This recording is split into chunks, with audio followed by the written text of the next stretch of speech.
మనకి ఈ 7 సాధన. days process. 7 daysలో నేను నేర్పిస్తాను. తర్వాత వాళ్ళు చేసుకోవాలి. 41 days అంటాము. బట్ ఒక్కసారి ఒక మంత్రోపదేశము, ఒక ప్రాసెస్ వస్తే అది జీవితకాలం మన వెన్నుముక్కలో ఉండిపోతుంది. సో ఒకసారి మనం నేర్పించేశాక ఇట్ ఈస్ ఆల్వేస్ అనమాట.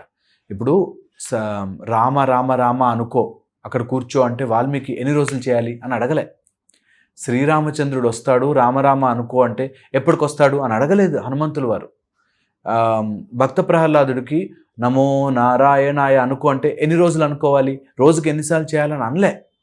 When you take the process and అది నిజంగా ఇంటిగ్రేట్ చేసుకుంటే మిరకల్ అనేది స్మాల్ వర్డ్, జీవితంలో చాలా మార్పులు జరుగుతాయి. ఇది ఒక మార్గము, ఇది ఒక మెథడాలజీ.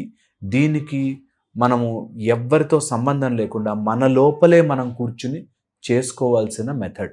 ఇది ఏంటి సార్, సైంటిఫికా లేదంటే స్పిరిచువలా, లేకుంటే రెండు కలిసి ఉంటుంది? అసలు కలపద్దు వాటిని. సైంటిఫిక్ స్పిరిచువల్ అని కాకుండా ఇది ఒక మెడిటేషన్ ప్రాసెస్. మెడిటేషన్ అయితే ఈజీ, కళ్ళు మూసుకుని చేసేది మెడిటేషన్. సో అందుకని నా మైండ్లో జరుగుతున్న డిఫరెంట్ డిస్టర్బెన్సెస్ని, నాకు డబ్బులు అంటే భయము, లేకపోతే రావట్లేదు, ఎక్కడో స్టక్అప్ అయిపోయి ఉన్నాయి, లేకపోతే నాకు ఆరోగ్యం ఏంటో అర్థం కావట్లేదు, ఇలా ఎవరున్నా సరే అన్నిటికీ సమాధానము తిరిగి తిరిగి తిరిగి మెడిటేషన్కి వస్తుంది.